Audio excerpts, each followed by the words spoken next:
weltare ɓiɓɓe fulɓe andu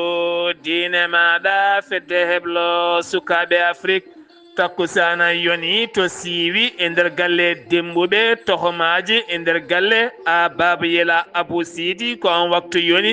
hatu tiggere sire tiggere yene e nder galle Mikailou Ba e cangu eko taari ɗum kala ene jiya e gardidi kabruji men to leydi Sénégal Dakar lamorgo ndema o saaha gila goo ha joyindu lewru ken tolnoy nogas e jeegom entreprise mo Pakistan ene diiñe leydi ndi kam yoga e leyɗele gam kaldigal toon to jamñaƴo beele Afrique Sénégal e walidi mum kala ene jaltaya caɗele banggue ndema to leydi Mauritanie ɓeydude jokkodirala hakkude gouvernement mo leydi Mauritanie kame zappo jonde hanki nandirala hakkude jagoɗɗo awo kamne wonde ambassadeur mo leydi zappo sifande to banggue awo e maje kadɗe leydi Mauritanie to leydi Mali Mauritanie naɓe finaɓe to Bamako yogay mabɓe butikaji mabɓe guddama altina hanki o yogay haaloɓe laylaytiren ɗo kolliti ko joftigu ko ɓiɓɓe malinaɓe mbaɗa to Mauritanie ko kono Al Hurriya holliti ɓen uddaɓe bitikaji men ngala kayitaji ambassadeur mo leydi Mauritanie tawete to Bamako holliti koyɗe jaam ma mbaɗe hen to leydi Guinée Conakry beele ma laato ñande joyi ndu lewru seppoji ɗi noddi ɗum force de vivre walla ala oɗo saaha kam gouvernement o ƴetti pellitala hay goto woto seppu e nder leydi ndi kala kabruji men maɗa en hatto Niger ma en jaton to Côte d'Ivoire Ghana Burkina Faso Nigéria jolam jabiri jaadeten koye musidɗo men Alhassane Oumar Mbodj musidɓe tedduɓe wotto goɗɗe joni jañoɗen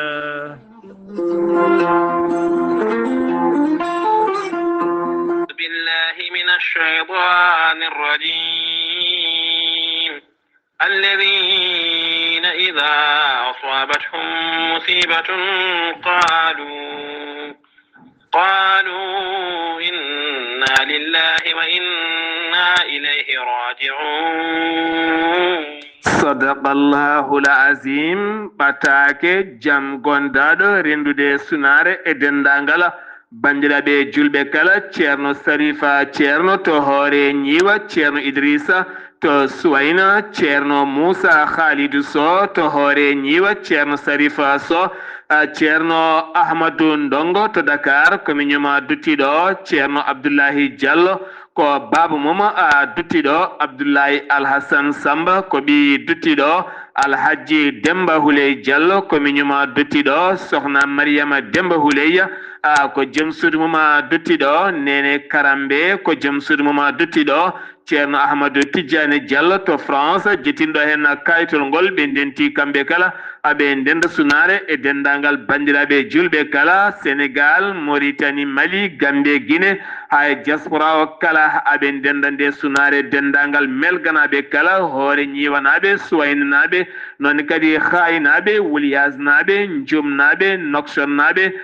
Dakar naɓe e dendagal bandiraɓe kala ɗum ko jaltugol aduna wonande musidɗo mabɓe hen banggue jinnaɗo mabɓe hen banggue joom galle mabɓe hen banggue nonne kadi mawniɓe hen banggue biyetenoɗo ceerno Alhassane Samba Houley Diallo yalti aduna koto Dakar lamogo leydi Sénégal yaltiri aduna ko duuɓi capanɗe jeeɗiɗi jayde weltare TV weltare ɓiɓɓe fulɓe fedde heblo sukaɓe Afrique e gardugol ceerno Haabou Diallo nelde duwawa dendagal ɓesgumo ko galande jomiraɗo yurmotomo yafoma nannamal janna kanko e dendagal mayɓe julɓe kala jayde weltare TV musidɗo moon Ali Abouba kame Sar Abdoulahi Sara nelde duwaw ceerno Ahmadou Tidiane Diallo ceerno Ahmadou Tidiane Diallo gorko mo melga wuuro jinneji tawete to leydi France jettinɗo hen kayitol ngol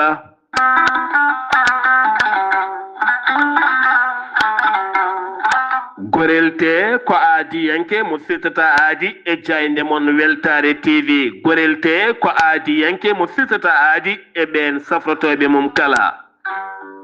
gorelte holliti wonande ɓen safrotoɓe mum kala kolliti mbi'i alhamdulillah ɓen tampunoɓe to banggue ɗaɗi musoji tuƴiɗo yahata juma ni jama ni jokkoyde enɗam kala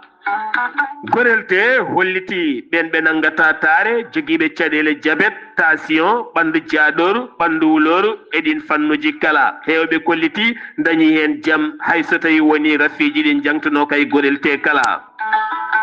gorelte ene andina dendagal bandiraɓe kala ko haako koko haako naturel iwko toon to kordi nooro ari ko wallude e safrude a wulnat tan aɗa yara aɗa yiito cellal ɓandu maɗa an jiɗɗo andude ko woni gorelte jahata koto site mabɓe internet a mbaɗa www.gorelte ma janggan hoore maɗa kala moma so tawi noon ko tongoɗe gorelte jiɗɗa hebde beele mbawa jokkodirde mabɓe so tawi gonɗa ko juude guuriki jokkodirta koye sohna Guedda Sy mbatta ko 00 221 77 267 16 66 so tawi noon gonɗa koto Saint-Louis jokkodirta koye Mamadou Diop to nokku biyeteɗo Balkosa Juma Abbas Sall mbatta ko 00 221 77 417 83 88 so tawi noon gonɗa koto Mauritanie Noksoɗa jokkodirta koye Adama Niang ɓurandirede Boynasa mbatta ko 00 222 47 85 20 96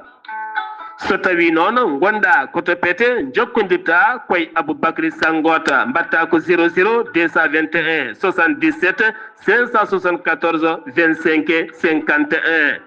so tawi noon gonɗa koto Sinthiou Bamamɓe jokkodirta koye Al Houseynou Hamadi Ba mbatta ko 00 221 77 204 55 90 so tawi noon gonɗa koto États-Unis de Amérique jokkodirta koye Abousso Kawral Fouta Business mbatta ko +1 34 77 01 56 77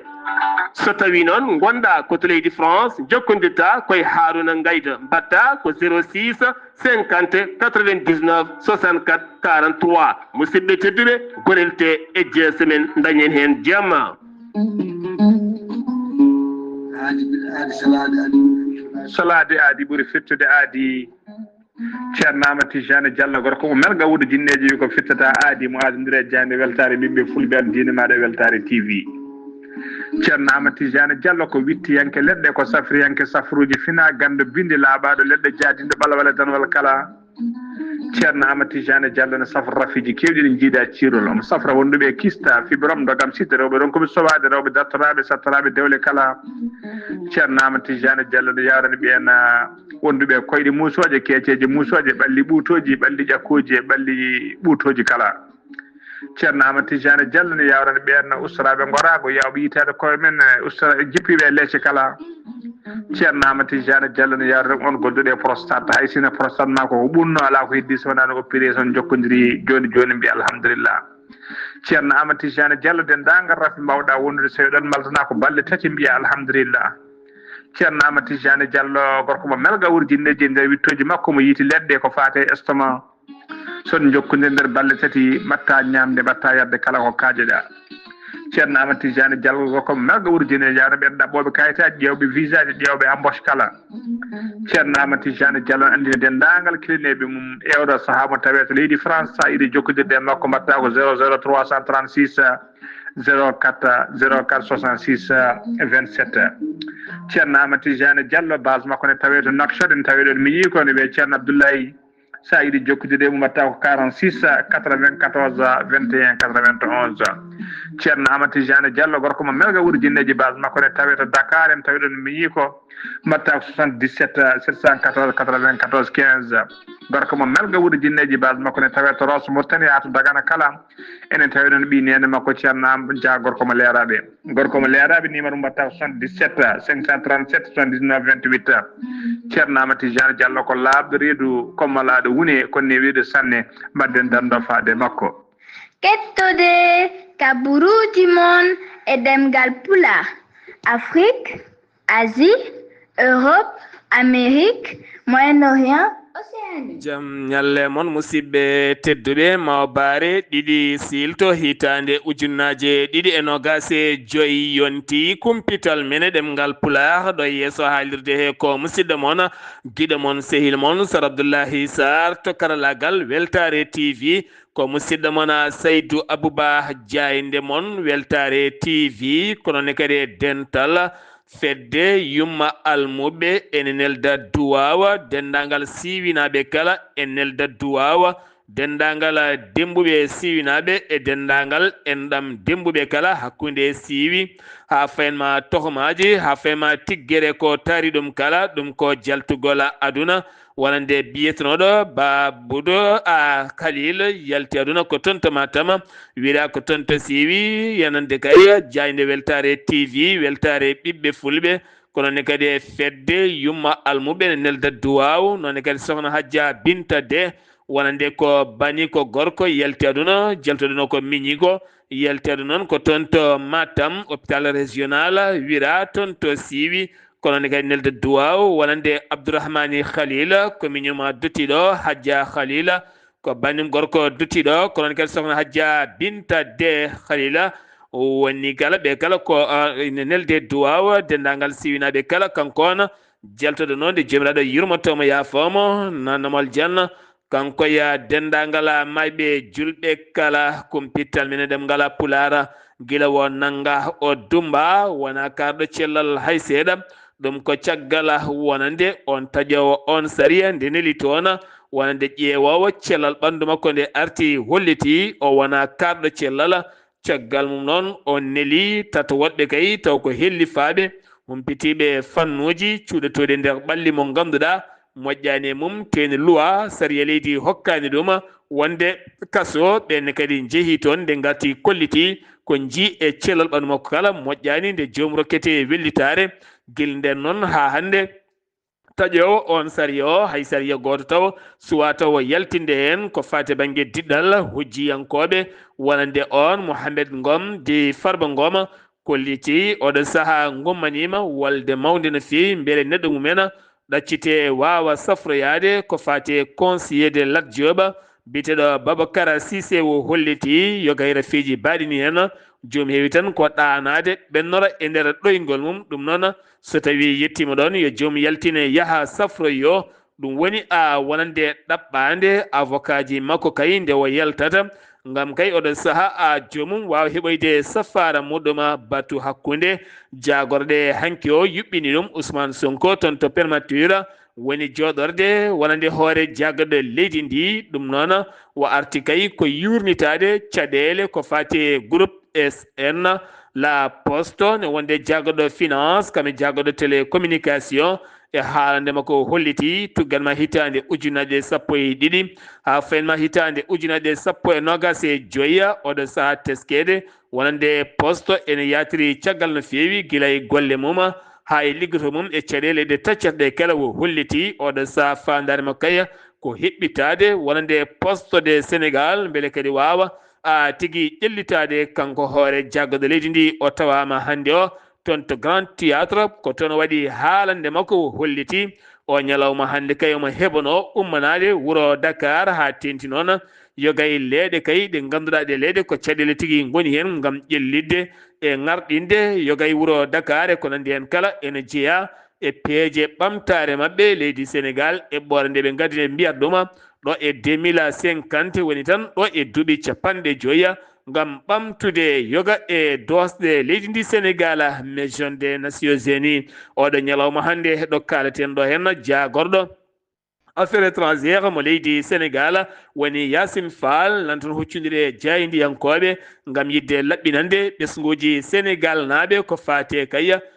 dogen ko adi daroɗen ɗum noon ko caggal nde nguɗo laamu ari luural gonnogal hakkude mabɓe ñiɓirde loni tawiten toon to Diamniadio oɗo saaha kala noon wonande ɗereji kaldigal udditama hakkude mabɓe o holliti noon holla ɓiɓɓe Sénégal naaɓe ngal kaldigal holno yarata eno wayi kala wonande kay jonde mabɓe e nder genndi ndi leydi ndi Sénégal goo ha joyinduɗo hen lewru wonande kay ko jonde wattude capanɗe joyi ɓiire jonde kongore ɗum noon ken tolno capantate jeeɗiɗi délégation iwɓe leyɗele windere kala to banggue ndenka armée koni yankagala kame heblo e wostodirde fannuji miijoji e ɗin fannuji kala wonande jagorɗo kono mo leydi Sénégal général Birahima Diop arti e hollirde wonande kay juɓɓudi ndi Sénégal jooɓi to banggue rende kisala leydi muɗum e habtade kay yogay murtuɓe e ɗin fannuji kala ngam gostodiral ko fate banggue wonande fannu heblo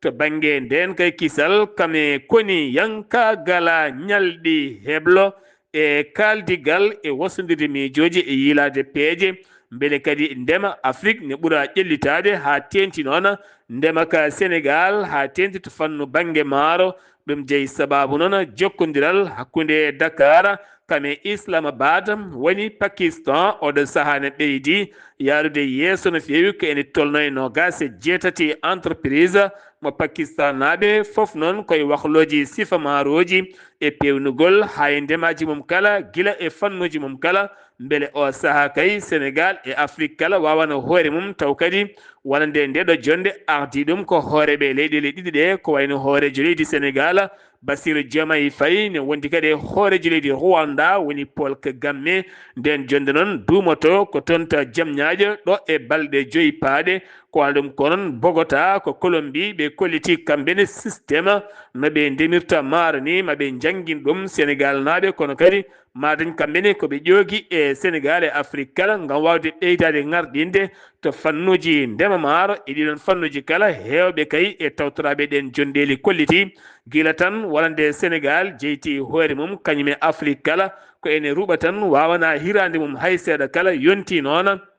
nde lambe leyɗele Afrique mbawanta kiraɗe mumen taw kadi koye ɗiɗon fannuji kala so tawi awɗele tottama leyɗele tottama ndiyam tottama tan ene gasa joni joni yimɓeɓe mbawana kiraɗe mumen ha ɓurtana koye mumen kala caggal nde feeñi goto kay garnoɗo e leydi Sénégal tawne wonde ñaw mboros biyeteɗo wonande bade baɗi variole de singe on noon rafi hollitama wonde wo selli wonande kay ɗen uuɓe ñifi no feewi holliti ɗum noon ko jagorɗo cellal ɓalli leydi ndi ɓen capantato o jokkodirno kala mbawi holkisede kono ɗo saaha tawama ɗen gueɗe kala ene gusti no feewi to Kaolack wonande brigade régional de Kaolack fawi juuɗe muɗum e kiloji 6 taw kadi ko drogue ɗum noon koto wuuro wiyetengo yuna wiyetengo yuna noon waɗɗani sara ker Ayiba kerol ngol ɗon wonno koye moto on jemmo noon o dog wacci moto makko kame drogue o kala ko wona ɗum ko noon wonde police douane ne ndewidi ɗin fannuji kala Kolobane walla mbiyen toon to Thiaroye no gasi 9 kilo woni ko teta toon jeheten ka toon to Linguére wuro wiyetengo Samali ene tawi nder commune mo Barkeji ko tana Moussa waɗi toon ñande alet jawtuɗo hen o inde makko noon ko SAD ko on tigui woni baraɗo o ko suka kay mo ganduɗa gondunoɗo e jawdi muɗum kañum dañi dugdude e nottotoɗo eso on noon koɓe hoddiɓe caggal muɗum noon gon duga ɓe mbawi tigui kanko on nottotoɗo SAD wawi yurtinde jawdi mum sanga takkusana ngam yarnoyde toon to wendu walla cangol sanga takkusana ko nden noon bireɗo eso o tawimo toon waɗema ko jasiji ɗin noon jooɓi fittande makko ɓandu makko noon ɗon ronda nawa toon to hôpital Magatte Lô mo Linguére kanko noon wo dogi nanguimo ko gendarme ɓe Ranérou Ferlo mbawi weli ngara Ferlo oɗo sano wo tottama loskoɓe toon to tribunal mo Louga ngam o daro e yeeso procureur ɓinnudemo toon to kaso jeyeten ko toon to Matam wonande ballal iwgal e cetal goto e cate fedde gotago windere wawi yettade ɗum noon ko toon to ɓokki jawe taw koye Ziye mo Sadel rewɓe muɗum kono kadi e rewɓe handicapé en ɓokki jawe kirira mbawi hebde hen moto mo ganduɗa ko 3 ponoje waɗi ko wona ɗum ko noon wonande kay wayloɓe toon gueɗe jarateɗe ko fate banggue wonande wadde ɓohe en wadde jaram ɗam hinde follere en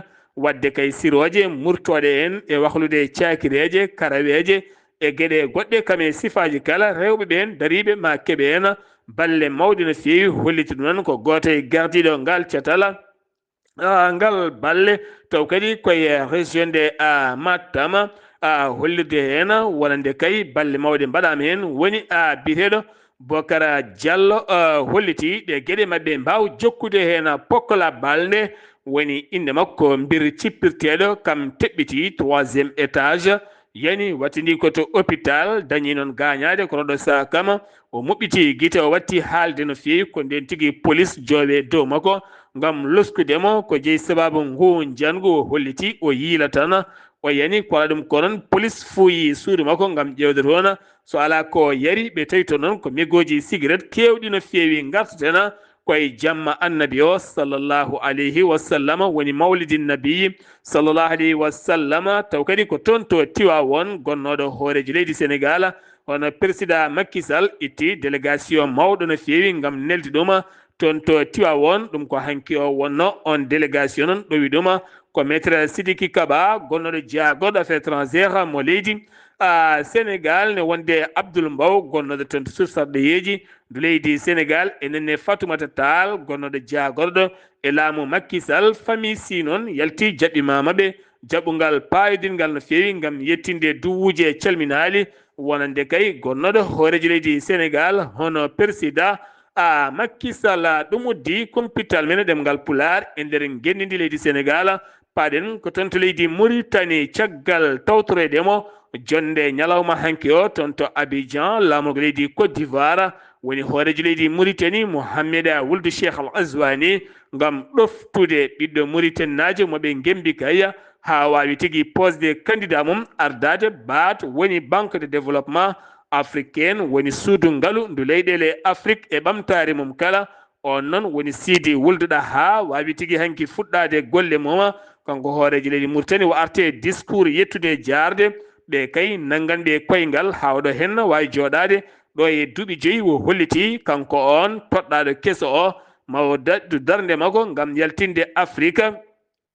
faɗede kono kadi ƴellidde oɗo boñ ha moni kala wawa yiitade hen hoore muɗum kanko on hoorejo leydi Mauritanie o jofti hanki o toon to leydi makko ngam teskede dumunna juɗɗo kaya ko fate jonde disodiral hakkude jagorɗe ngenni ndi e hoorejo leydi ndi wayri no wadde no fewi jeyno sababu noon ko sababu yaadeɓe foftorde mabɓe kono kadi on nden jonde fonno latade ko alarba janggo kono yogay jayɗeli leydi Mauritanie kolliti nden jonde kay made jooɗo hande oɗo talata ɗe jooɗima dossier ji kewɗi noon ma tawi ɗon ko wayno inondation yo layru mayngol Sénégal toɓoli jippotoɗi jamma e ñalawma boli kame gueɗe kewɗe kala ma taw ɗon wonande laamu ngu ne wondi kadi ma taw ɗon wonande happande nde fedde darnide haqqe innamade windere joofi leydi Mauritanie lepti hoɓɓe no fewi e ɗiɗon sifaji kala kame seppoji pelle darnide haqqe innamade hollirde ɓen dumbaɓe e cuuɗi kasoji ɗi kala ko ŋañalde tan yamo ɓuhuno ko sa muɓɓani koyɗe ma muɓɓe a wonta yaaha naata toon to kaso ɗin dossier ji kala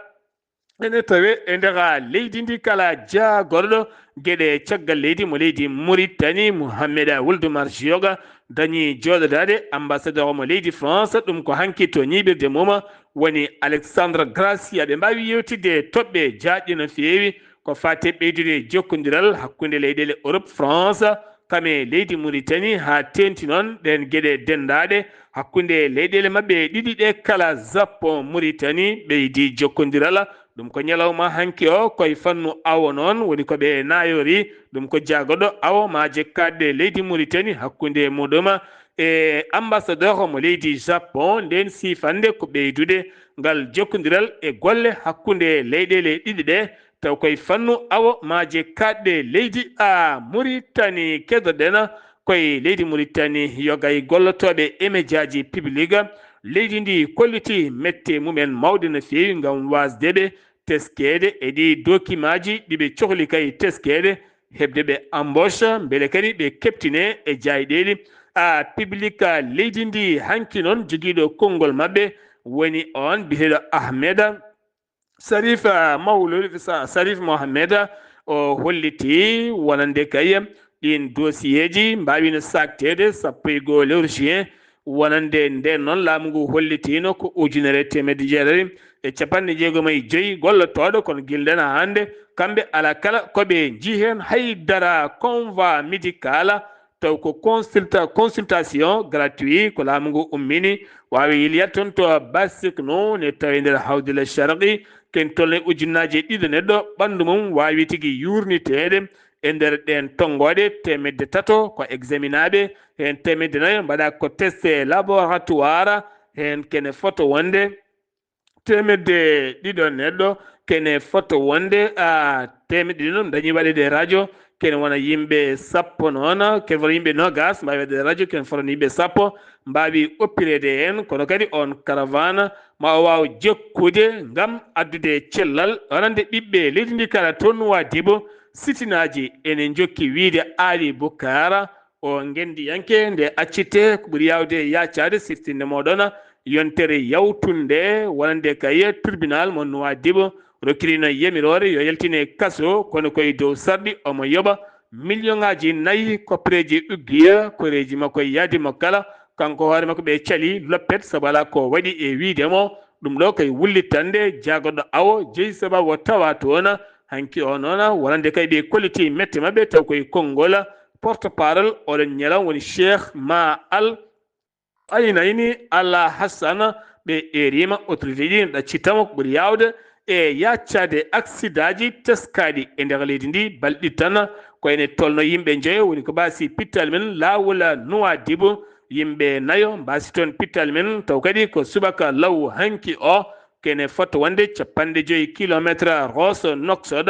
ɗum noon ko neɗɗo taccitano lawol woni auto dogannoɗo ko kañum ramisi ɗum onne kadi ko ɗon e ɗon wasi hen fittandu moɗɗoma paaɗen ko toon to leydi Mali Al Hurriya ko jayinde wiyete noon nde leydi Mauritanie ɓe kolliti oɗo saaha hanki o wonande butikaji kewɗi Mauritanie naɓe tawite to Bamako kay guddama ha tiiɗi kono kadi hewɓe kolliti e nder laylati rendo ɗum ko joftigu ngo ganduɗa leydi Mali yiɗi wadde ɗum e ɓiɓɓe leydi mum ko mbaɗete toon to Mauritanie siftinde moon Mauritanie naɓe Mali naɓe hewɓe kay nanganoma toon to Mauritanie tigga nawta leydi mumen woni hen jomna ko satti no feewi ñalawma hanki o noon Al Hurriya holliti rewidima ɗen gueɗe tawi wona ɗum kamɓe ɓe namda ko kayitaji ɗin ɗereji ko jeeyi sababu uddideɓe ɗin bitikaji godani udda noon beele jomumen deftine lawol ko wala ɗum ko ambassadeur mo leydi Mauritanie tawite to Bamako holliti ma doga hen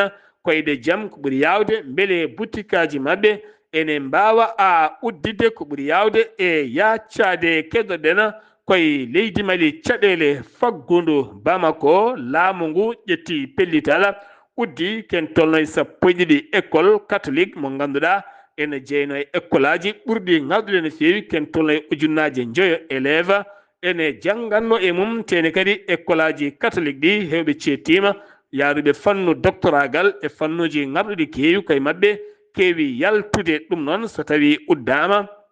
ngam caɗele finance ko caɗele mawɗe wonata ɗin école aji noon ko école aji privé kono laamu ngu ene waɗa hen balle mawɗe no feewi to leydi Mali keddoɗen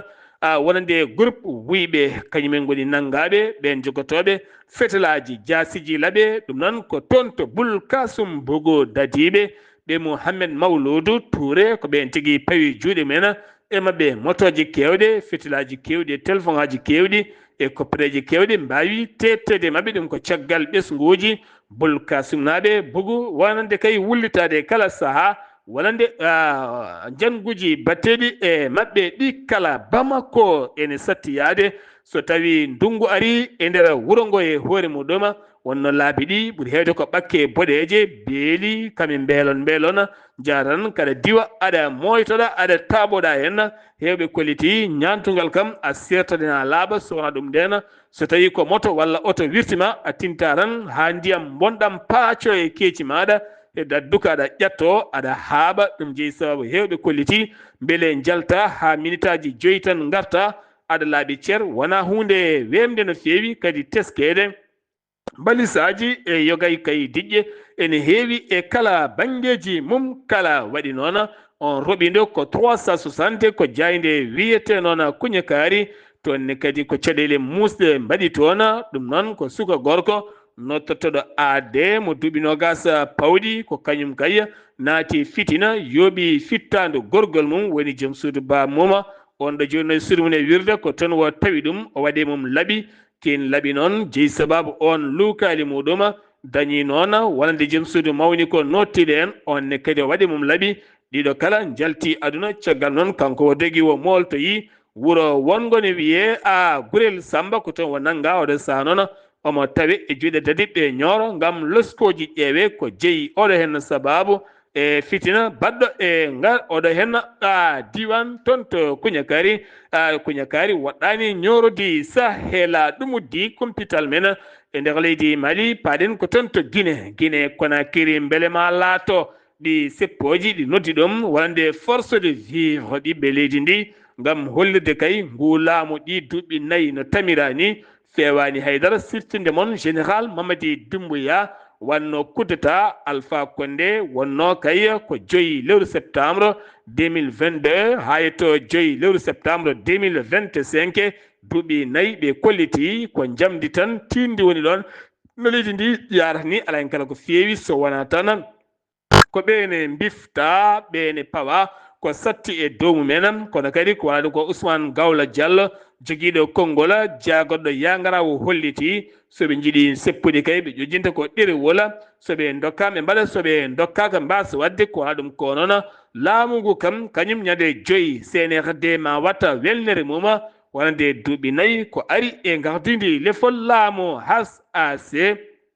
eɗen gandi ko la haute autorité de la communication mo leydi Guinée itti yawre nde yawno yoga e médiaji ko wayno West Afrique TV on sen ko jowanoɗo Canal Plus Guinée ko jowanoɗo Star Twins onne kadi ko jowanoɗo ɗi kala jewtama o saaha gonaɗo ɗum ko caggal nde ɗi jowano e yawre gam wiyede golle mabɓe ene ngakki yuɓɓude no feewi to Niger wonande FDS ko armée leydi ndi ɓe daɗi e jangu embuscade bonɗo kay mo worɓe joguinoɓe jinno wadde mabɓe ɓeɓe gonno e nder opération mabɓe noko mbiɗeɗo niya ene noko niya hakkunum e Ahmadi ene tawi localité Sayi Kame Tamu kono kadi ɓe kolliti ɓe dartima nde fiyande ɓe mbawi teɓɓidde sagataɓe hewɓe joguitiɓe armée ji ɓe tetti fetilaji e pettoji kewɗe no feewi ha tenti lappol mo Tilaberi ɓe mbawi kadi tettude toon armée ji kewɗi no feewi e wiide wonande armée leydi Niger kedorɗen ko toon to Nigéria paɗen état du Niger nokku biyeteɗo Kasuwan noon ko wuro wiyete noon Kasuwan Garba toon Kasuwan Garba ne tawe e nder diwan tawi nder diwan Hariga ko debbo goto jeeyowo ñamde ko kañum wara toon wi porte parole police woni bireɗo Wassilu Abi Dun on holliti ɗum noon wonde on debbo ko jeernoɗo ñamde kanko noon wo duppa ko ñande asende taw duppima ko dental julɓe kanko on debbo noon o iwi ko toon to état mo Katsina ko toon o iwi noon waɗi gollade toon to état de Niger o wiyete noon ko Amyar o wiyete kanko on debbajo kanko no o haali koko fewani faade annabi men tedduɗo sallallahu alayhi wa sallam dental julɓe tawitiɓe ɗon kolliri metti men mawɗe no feewi mbaɗema ko essence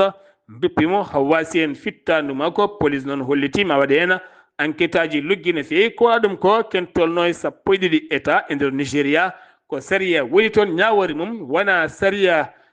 état fédéral mo Nigéria ko saria tigui woni ko ñawirte toon Côte d'Ivoire duuɗe école aji ɓoyata ma guddiɗi wi jagorɗo Mariatou Kone on woni jagorɗo jangde leydi ndi ɗum ko hanki nde waɗi conférence makko holliti 2025 2026 wonata ko 6 ndu lewru altina paaɗo o ɗum noon ko ha 15 lewru juillet 2026 woni kay wonande ko ɓiɓɓe leydi kala duttito e duuɗe jangde leydi to Ghana hoorejo leydi ndi woni Jo Dramani Mahama firti hoorejo suudu suprême cour suprême gardiɗo mo e waldimo kala kanko on mo mbiyata Araba araba esaba ittamay golle muma ɗum noon ko teskede mbuñaari kewndi caggal gullitogola ɓiɓɓe gendidi faade makko o sa ittama kanko on président cour a suprême leydi Ghana Burkina Faso ñalawma hanki o holliti ɗuma jagorɗo ñawoje leydi ndi kanko on e dasu udorogo